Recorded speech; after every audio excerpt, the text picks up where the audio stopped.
Gostaria que os irmãos falassem com as nossas visitantes aí, quem tiver do lado, Elizabeth e Thalita. Thalita já nos visita, já é de casa. Sejam bem-vindos em nome de Jesus.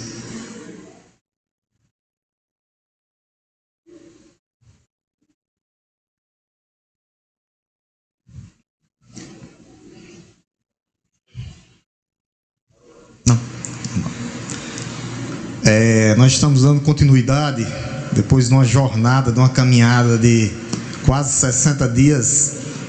Nós agora vamos para o capítulo 12 de Hebreus. 3 versículos hoje. E vamos trabalhar com o tema justamente esse: Jesus, autor e consumador da fé. É Ele que começa, é Ele que finaliza a nossa fé.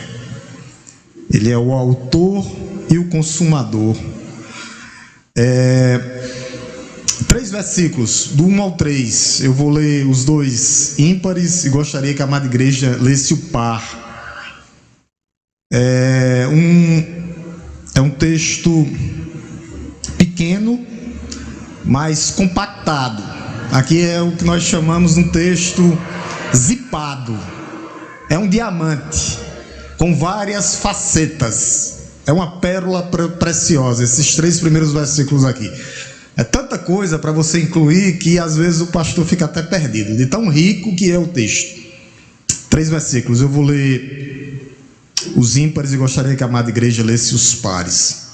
Jesus, autor e consumador da fé. Portanto, também nós, visto que temos a rodear-nos de tão grande nuvem de testemunha, livremo-nos de todo o peso do pecado que tão firmemente se apega a nós e corramos com perseverança a carreira que nos está proposta.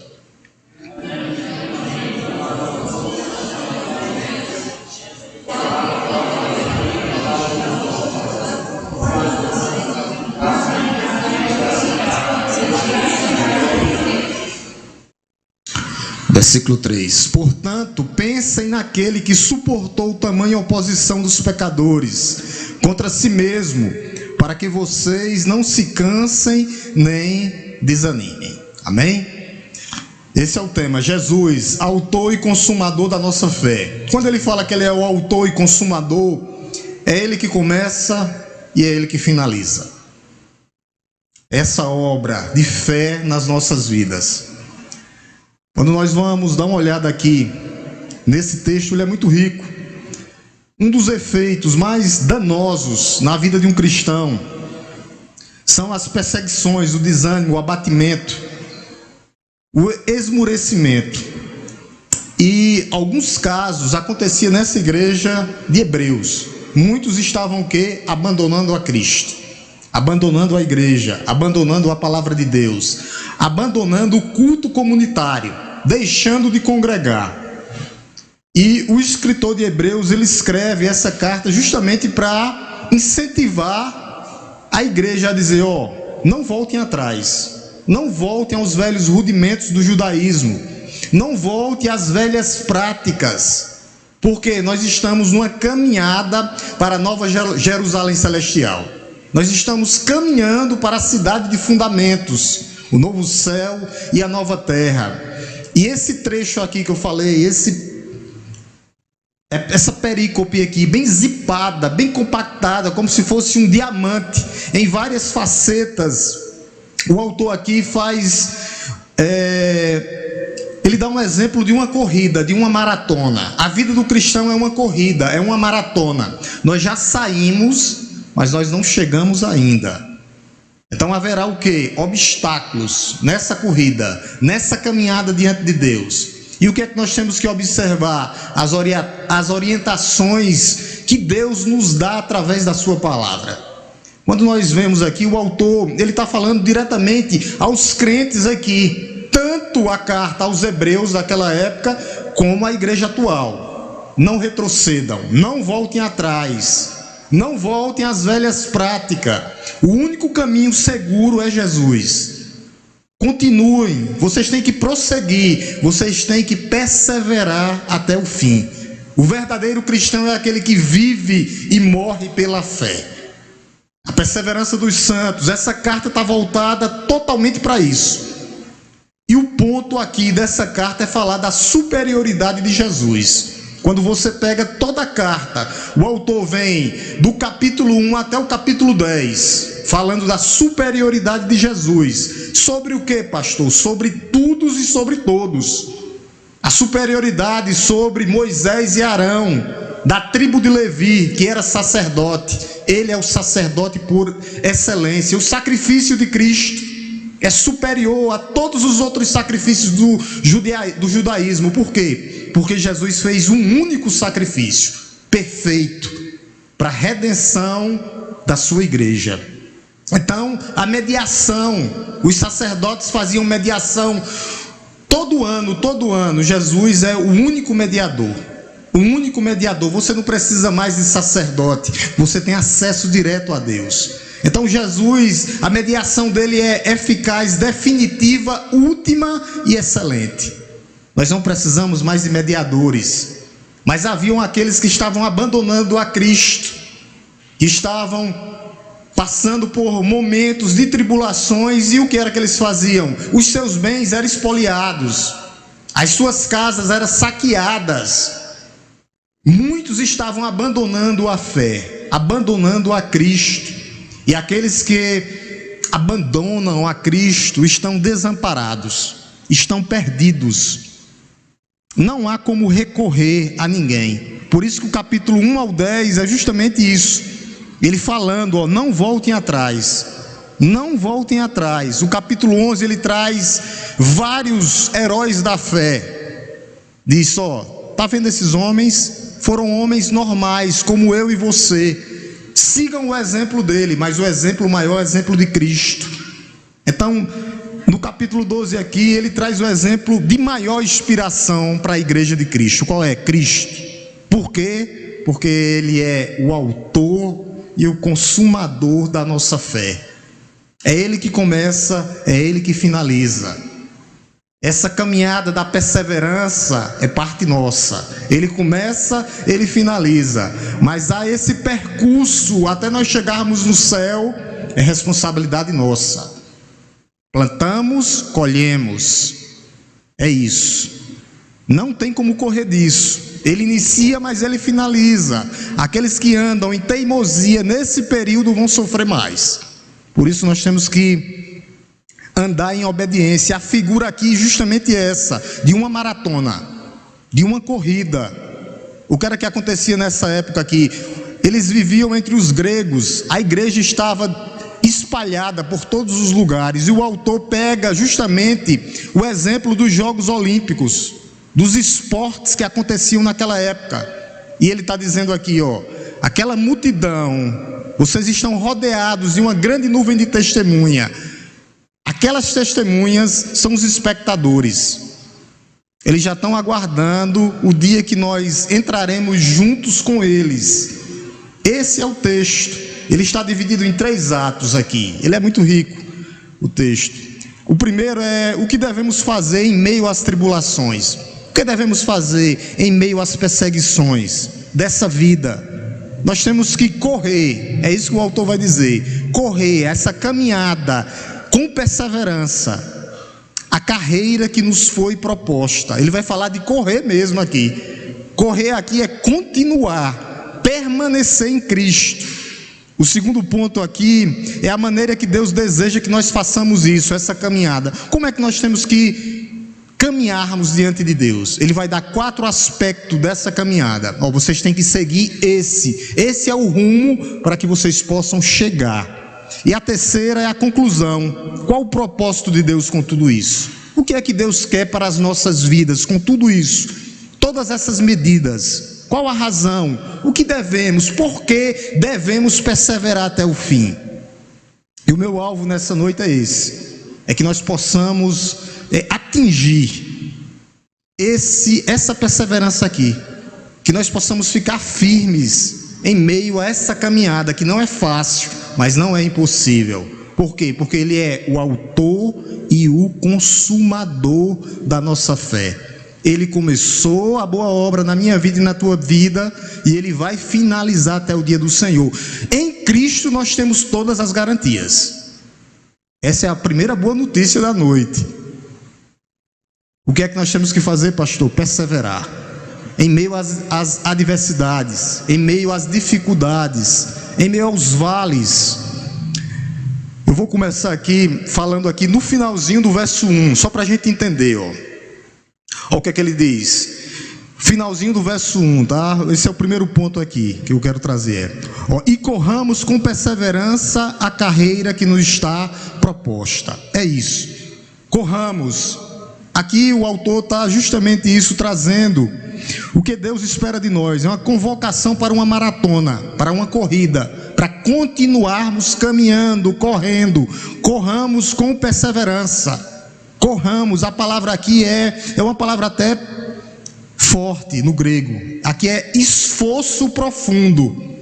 Aqui nós temos que continuar caminhando, mesmo que haja esgotamento. Mesmo que haja, a palavra aqui é tão forte que a palavra é agonia. Nós temos que continuar caminhando, não olhando para trás. Então o sentido aqui, ó, corramos com perseverança, nunca desistiremos. É isso que o autor quer dizer para nós. Para que nós possamos perseverar, corramos com perseverança.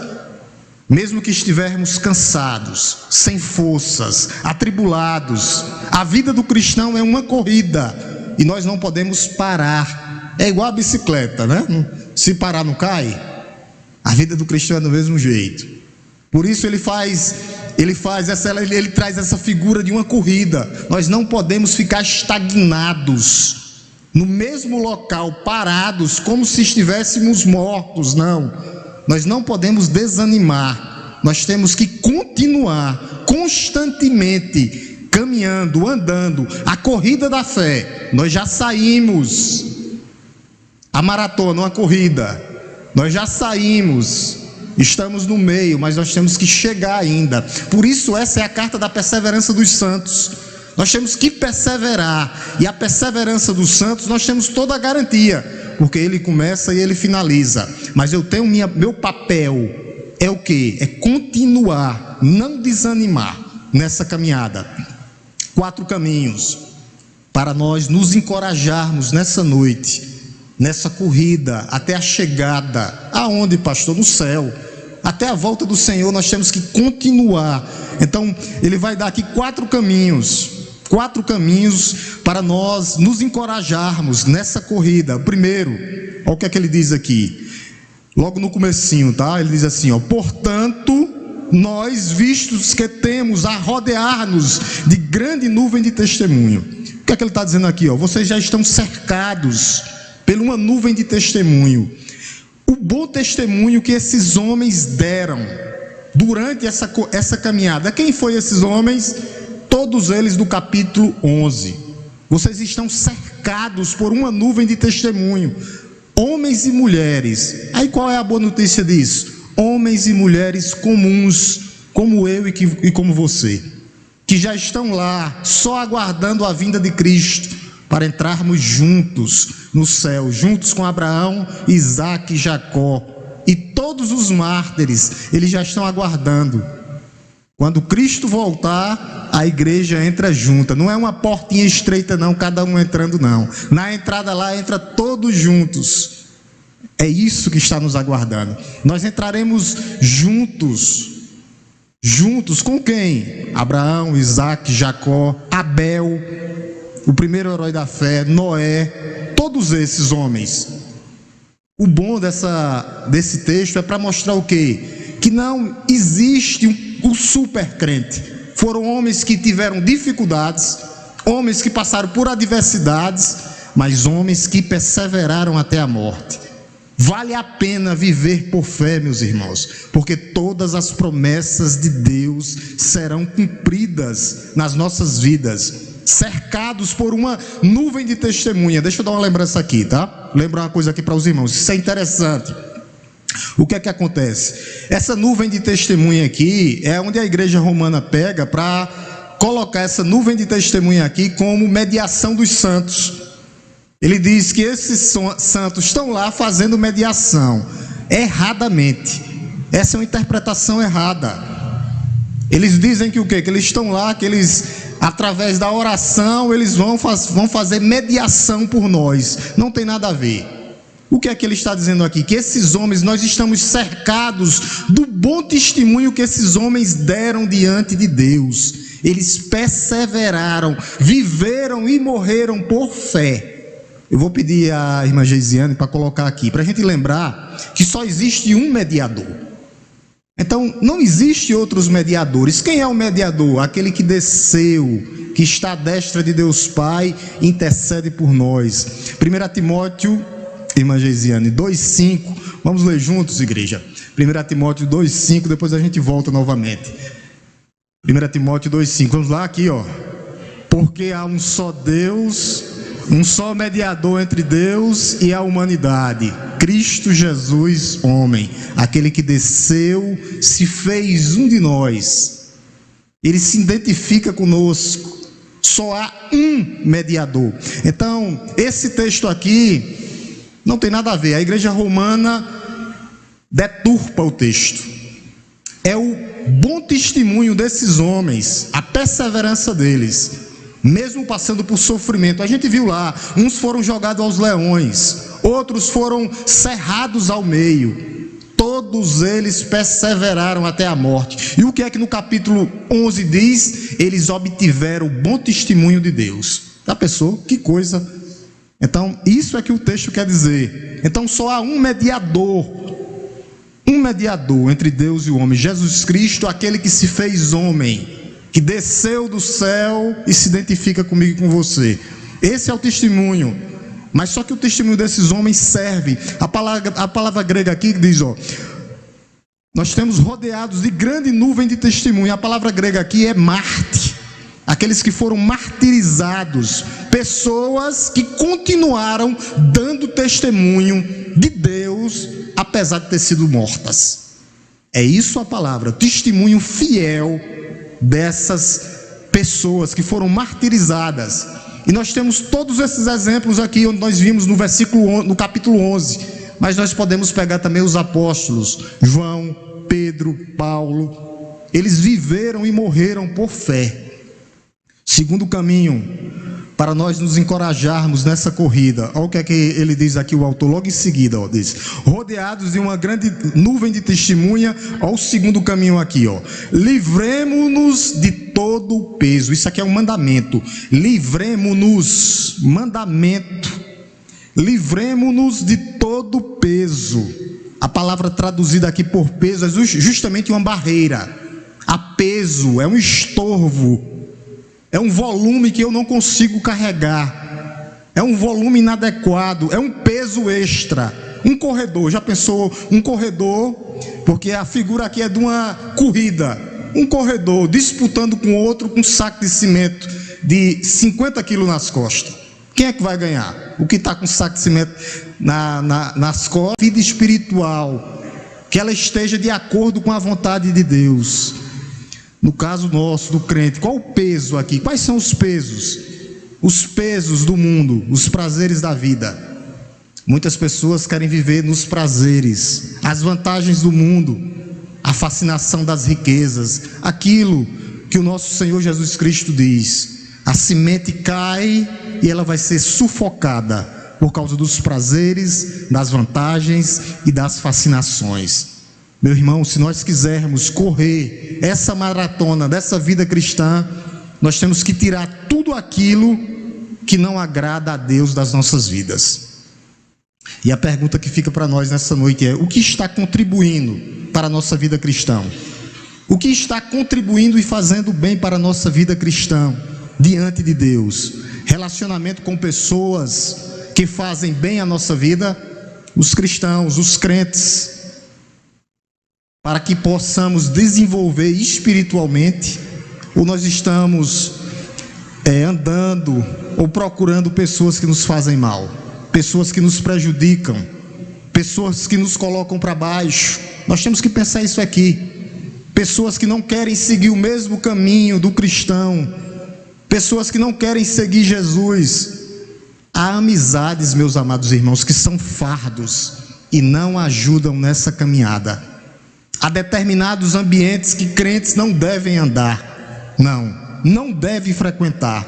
Há determinadas coisas que nós não devemos fazer, há determinados filmes que nós não devemos assistir, há determinados hábitos que não devemos cultivar. O que é que está nos impedindo? Porque o mandamento aqui é: livremo-nos de todo o peso. Olha o que é que ele diz. Vamos voltar lá. Livremo-nos de todo o peso. Todo o peso. Todo o peso ou sobrepeso que está nas nossas costas. Eu devo abandonar. Eu devo continuar perseverante. Livremo-nos de todo o peso. Qual o peso que está nas nossas costas, que nós temos que lançar aos pés do Senhor e abandonar? Terceiro caminho para nós nos encorajarmos nessa caminhada. Nós temos que lembrar que a palavra aqui é livremo-nos. Agora de quê? Do principal. Olha o que é que ele diz. Isso aqui é o principal da vida do crente. Do peso do pecado, de todo o peso e do pecado que tão firmemente se apega a nós. Nós temos que nos livrar do pecado. Ele está dizendo que o pecado aqui se apega a nós. O pecado se apega. Aqui a palavra no grego é: o pecado nos cerca. O pecado nos ataca por todos os lados. O pecado é um obstáculo, é um empecilho para a corrida espiritual diante de Deus.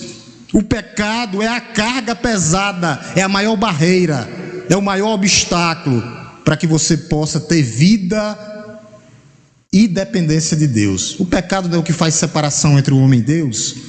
Então o pecado é maligno, meu irmão. O pecado é essência enganosa. As propostas do pecado, elas são sedutoras, mas ela gruda que nem uma fuligem. Ela nos assedia todo dia. Por isso o autor está dizendo aqui o que para nós? Livremo-nos. É mandamento, é um imperativo. O pecado é traiçoeiro, é doce, mas é amargo ao estômago.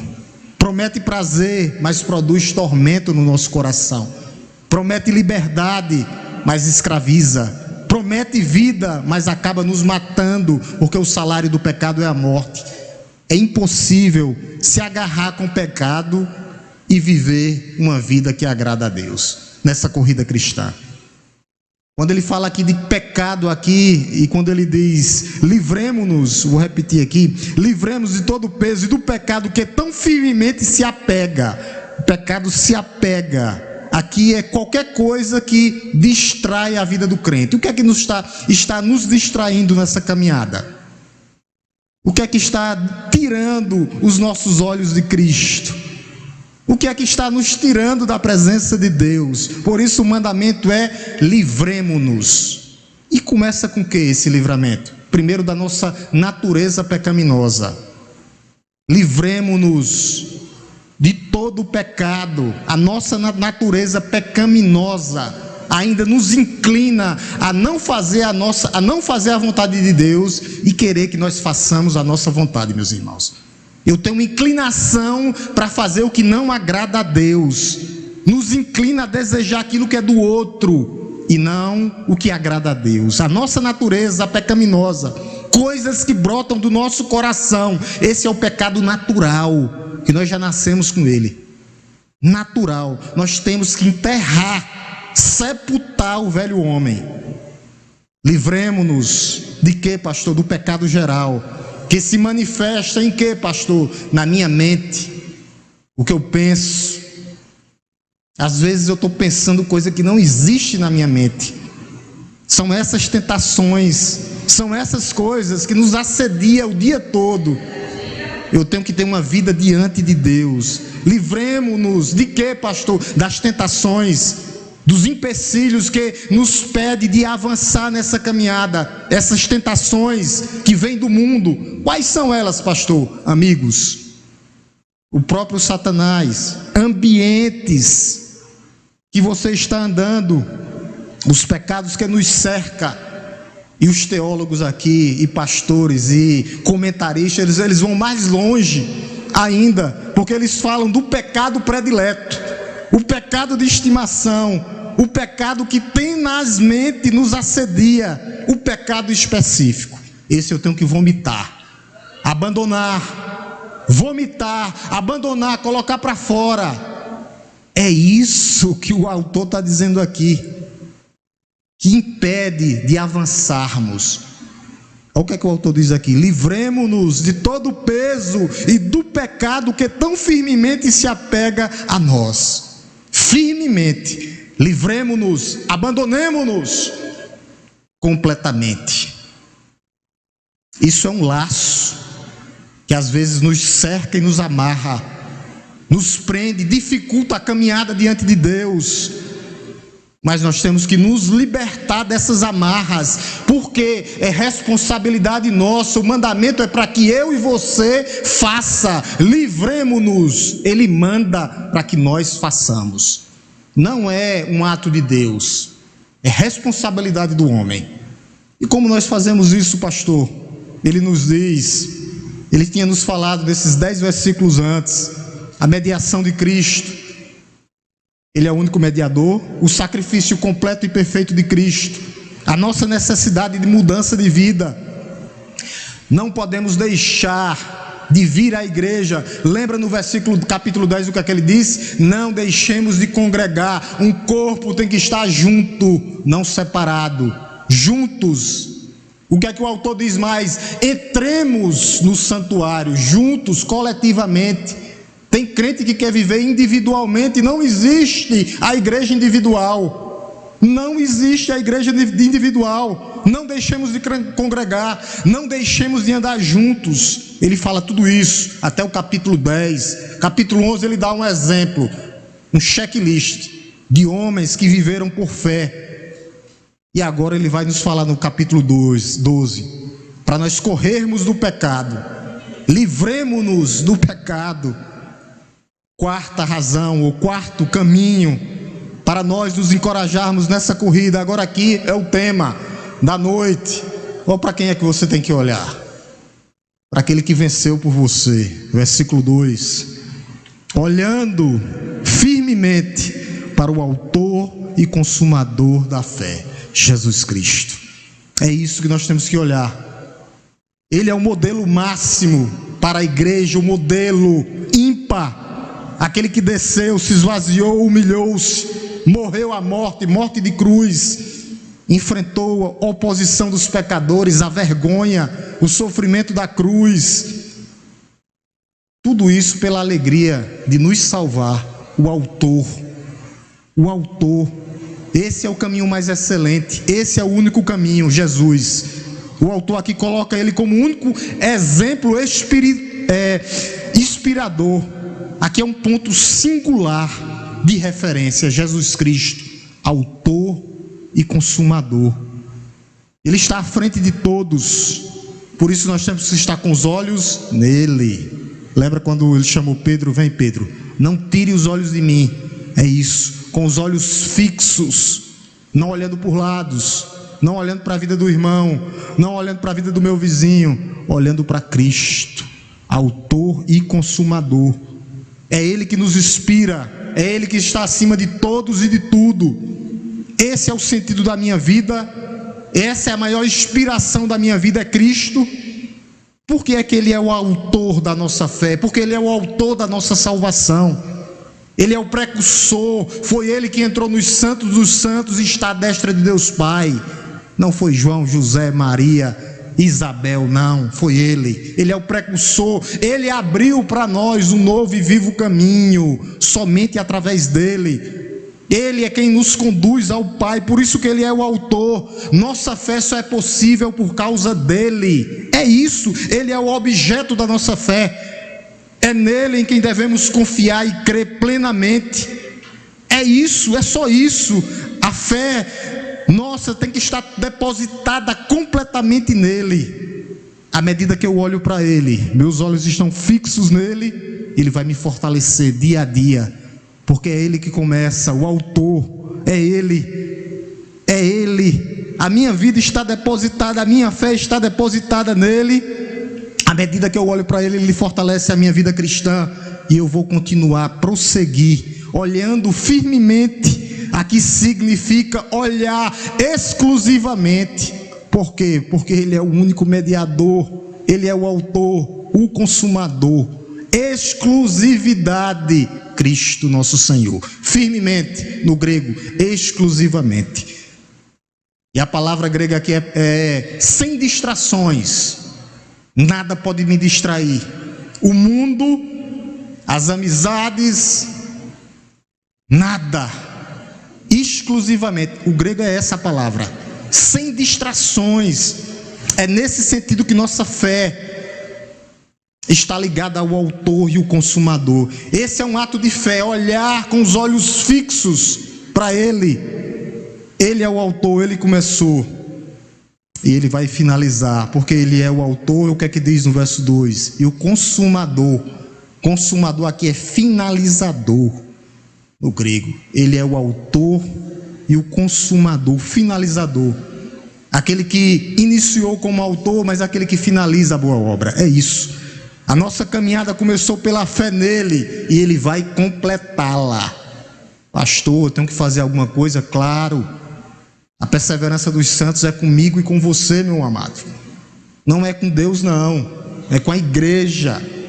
Perseverar, seguindo-o em momentos, em tudo, seguindo a Cristo, olhando para Cristo, com os olhos fixos em Cristo. É isso. É isso. A alegria que estava proposta, sem se importar com a vergonha, suportou a cruz. Qual era a alegria que estava proposta a Jesus? A vitória, o triunfo. Em Ele realizar completamente e cabalmente a obra da redenção nas nossas vidas, meus irmãos. Aquele que subiu, está à destra de Deus Pai, vitoriosamente, recebe toda a autoridade aonde? Nos céus e na terra. É essa alegria que Ele tinha. Mas Ele não se importa com a vergonha. O que é que diz? Na parte B do versículo: sem se importar com a vergonha de ter sido crucificado, passado por zombaria, açoites, agonia, amargura, rejeição, foi abandonado, desonra, uma palavra aqui, desgraça, morreu na cruz. Morrer na cruz era descer aos últimos degraus das pessoas mais indignas na terra, naquele momento ali. Era o pior tipo de morte que existia. Era o castigo considerado mais degradante para todo ser humano naquela época, para o pior dos seres humanos. Mas por que foi que Ele fez tudo isso? Olha o que é que diz em seguida, no verso 2: em troca da alegria que Ele estava proposta, suportou a cruz sem se importar com a vergonha. E está onde? Assentado à destra do trono de Deus. Louvado seja Deus, o Deus vitorioso, que venceu como homem, tudo isso aqui, sem perder a sua divindade. Mas Ele foi à cruz como homem, voluntariamente, está sentado à destra de Deus Pai, trilhou voluntariamente o caminho da vergonha. Por isso Deus o coroou com a glória eterna, o prêmio da alegria. Jesus se entregou completamente, voluntariamente, por isso ascendeu aos céus e está à destra de Deus. Cumpriu o que está no Salmo 110, 1, que todos os seus inimigos seriam colocados aos estrados dos seus pés. Deus confirma essa condição, Jesus como Filho de Deus, autor e consumador da nossa fé. E o interessante é que Ele é tão bom, gracioso, que Ele dividirá conosco essa promessa. Já pensou? Vai nos colocar no trono. Que Deus é esse? Nos salva pela graça mediante a fé e ainda seremos sentados no trono. Irmã Gesiane, Apocalipse 3, 21, 22. Aqui para você, o galardão. Você quer galardão maior do que esse? Presente maior do que esse? Vamos ler junto, igreja. Vamos lá? Ao vencedor, no meu trono, assim como também eu venci e me sentei.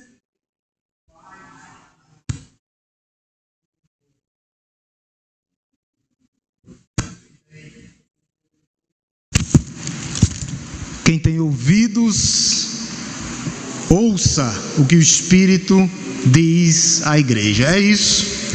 Que privilégio, né? Ao vencedor darei o direito de se sentar comigo no meu trono. Você participará e sentará à destra do Filho de Deus. Essa é a promessa para você. Olha aí o galardão. Qual é o galardão? Quer galardão maior do que esse? Quer presente maior do que esse? Sentado ao vencedor, aquele que perseverar até a morte, aquele que continuar firme, sem olhar para trás, olhando para ele com os olhos fixos em quem? No autor e o consumador da nossa fé. É isso. Que privilégio da igreja de Deus, que privilégio da igreja de Cristo. Versículo 3, olha o que ele diz, comecinho do verso 3, ele diz assim: portanto, pensem naquele que suportou tamanha oposição dos pecadores contra si mesmo. Ele diz: lembre-se de Cristo. Deus nos dá a luta, mas Ele mostra quem luta por nós, Cristo. O exemplo de luta maior, Ele dá o exemplo maior. Jesus nunca se desviou das dificuldades. A sua trajetória foi uma trajetória de sofrimento, mas de vitória. E essa será a mesma trajetória da igreja. Nós venceremos em Cristo. Em Cristo. Em Cristo.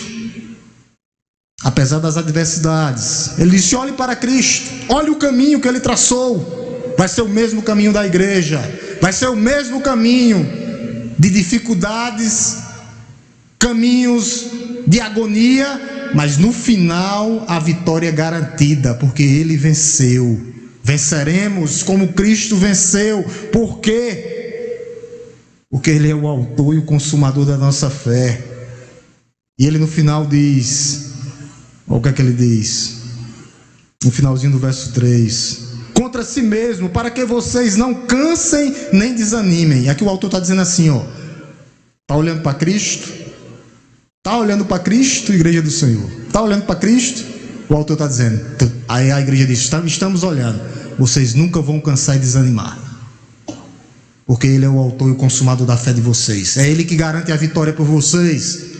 A luta final já está, a batalha final, a guerra final já está garantida. Não desanimaremos, não retrocederemos, não voltaremos atrás. Nunca jamais. Aqui é a dupla afirmativa. Nunca jamais. Eu termino com algumas aplicações para que nós possamos pensar qual era o alvo do autor com tudo isso. Era justamente isso, para que a igreja não canse, para que a igreja não desanime, para que a igreja não volte atrás, para que a igreja não retroceda, para que a nossa alma não fique cansada. Ele está dizendo aqui, apontando para a igreja do Senhor: não desanimem, não fiquem cansados. Cristo venceu por vocês. Olhe para Ele, olhe o que Ele fez por vocês. Continuem a maratona. Vocês já saíram, mas tem que chegar. Não cansem no meio da caminhada. Nadou já 1000 metros, já nadou 900, só falta 100. Vamos terminar a carreira, vamos terminar a maratona. Haverá tribulações, claro, contrariedades várias. Ou você pensa que a vida é mole? Não é mole não. Vai haver dia a dia. Segundo, corra com perseverança. A palavra de ordem é perseverança. Vai ser difícil? Vai ser difícil. Haverá sofrimentos? Haverá sofrimentos. Haverá adversidades várias. Às vezes perguntaremos: por que isso está acontecendo comigo, né, meu irmão? Que está ali atrás. Por que isso está acontecendo comigo? Por que só acontece comigo? E Deus vai dizer: eu estou te forjando.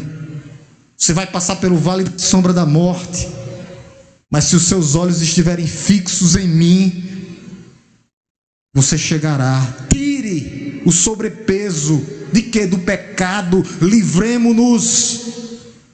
Nós temos que nos livrar. Não desanime, igreja. Olhe para aquele que sofreu tanta tanta oposição dos pecadores, dos perseguidores, dos seus irmãos, dos seus patrícios, como dizia o apóstolo Paulo, eram os piores. Os judeus levaram a cruz juntamente com os romanos, mas ele não desistiu e venceu por mim e por você. Não desanime, não olhe para trás, olhe para o alvo, olhe para Cristo. Como essa passagem pode nos ajudar para que nós possamos ter ânimo. Olhe para aqueles homens do capítulo 11, homens normais, homens e mulheres como nós, era isso.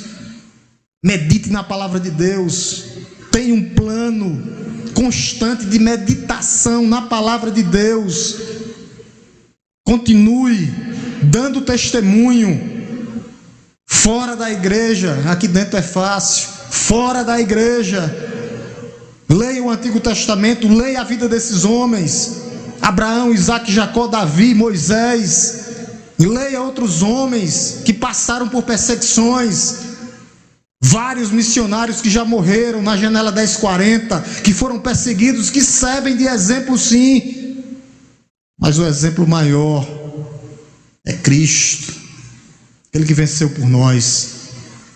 Às vezes nós estamos olhando para uma unha que foi arrancada, e muitos estão com vários problemas aí, sem condições, e nós estamos nos reclamando. Meu irmão, não desista. Lembre da dupla afirmativa: nunca jamais Ele desistirá de nós. Quarto, livremos de todo sobrepeso. Os sobrepesos nós temos que deixar. Sobrepeso tem que sair. Essa tem que ser uma medida radical.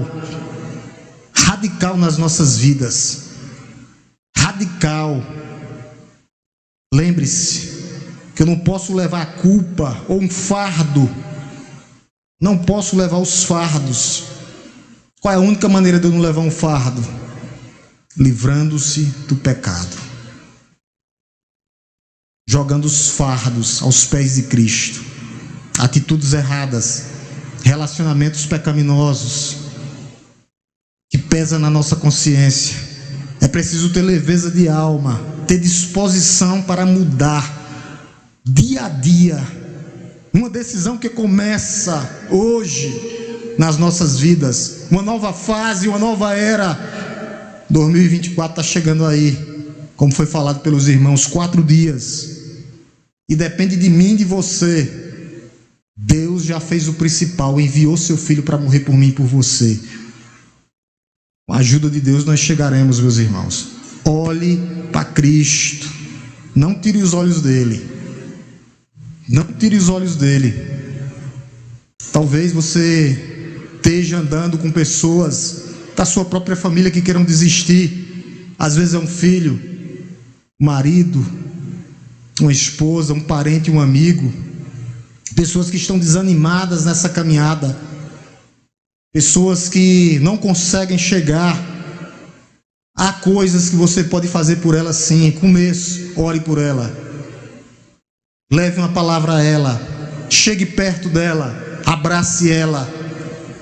Leia a palavra de Deus junto com ela. Motive, incentive. Nunca perca a oportunidade de abençoar. Somos pacificadores. Nós possamos, como igreja do Senhor, cuidar dos nossos jovens que são assediados, estão rodeados em ambientes hostis, que são chamados para esse mundo que não agrada a Deus e de perdição. Nós temos que amar como Jesus nos amou. Eu encerro. O alvo de Deus é que você corra e complete. É que você corra e complete a sua chegada, a sua carreira de fé. Que você chegue até o fim, para que você seja vitorioso, para que você receba a coroa da vida, para que você receba a coroa da glória. Deus prometeu que nós iremos chegar, porque Cristo é o autor e o consumador da nossa fé. Olhando firmemente para Cristo, o autor e consumador da nossa fé. Amém, meus irmãos?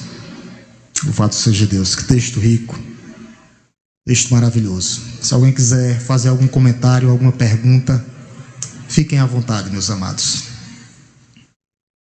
Temos 5 minutos.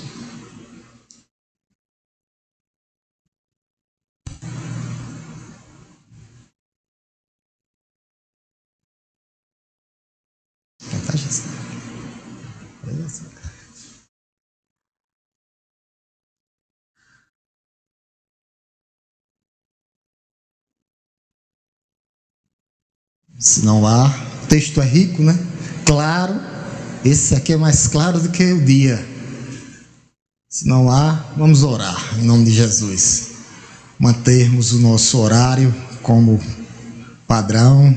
Mas se quiserem perguntar qualquer coisa, Giliardo já está com o microfone na mão aí, né, Giliardo? Oremos em nome de Jesus. Curvemos nossas cabeças e oremos. Te louvamos, Deus Todo-Poderoso. Te agradecemos, te bendizemos. Ó Deus, por esse texto tão poderoso que falou aos nossos corações nessa noite, ó Deus, para que nós não possamos nos, ó Deus, desanimar nessa caminhada, que nós possamos perseverar, ó Deus, que nós possamos continuar firmes. O Senhor é o autor e o consumador da nossa fé. O Senhor começou, o Senhor finalizará a boa obra em nossas vidas. Obrigado, Pai, por esse momento que a Tua igreja, ó Deus, se reúne. Obrigado, Pai Santo, por esse aprendizado. Que o Senhor continue, ó Deus, falando aos nossos corações através da Tua palavra, nos exortando, cuidando das nossas vidas, cuidando dos nossos filhos, parentes e amigos. Que o Senhor vá de encontro, ó Deus, àqueles que ainda não tiveram experiência com o Senhor. Que o Senhor, ó Deus, trabalhe no coração, que o Espírito Santo de Deus possa convencê-los, ó Deus, do pecado, da justiça e do juízo. Que a Tua igreja possa continuar, ó Deus, com os olhos fixos no Senhor, que é o autor e o consumador da nossa fé. Ó Deus, nos orienta, nos corrige, nos mantém firme, ó Deus, porque nós sabemos, ó Deus, que o dia de amanhã pertence ao Senhor. E nessa noite, ó Deus, nós colocamos as nossas vidas diante de Ti, ó Deus, para que o Senhor possa nos conduzir, para que o Senhor continue nos orientando, nos sustentando, sendo a nossa base, ó Deus. Que nós possamos perseverar, ó Deus, e terminar essa carreira, essa corrida que nós já iniciamos. Que o Senhor possa nos direcionar, nos leve em paz para os nossos lares, no nome santo e poderoso de Jesus. Deus nos abençoe, meus amados irmãos. Deus nos abençoe, em nome de Jesus.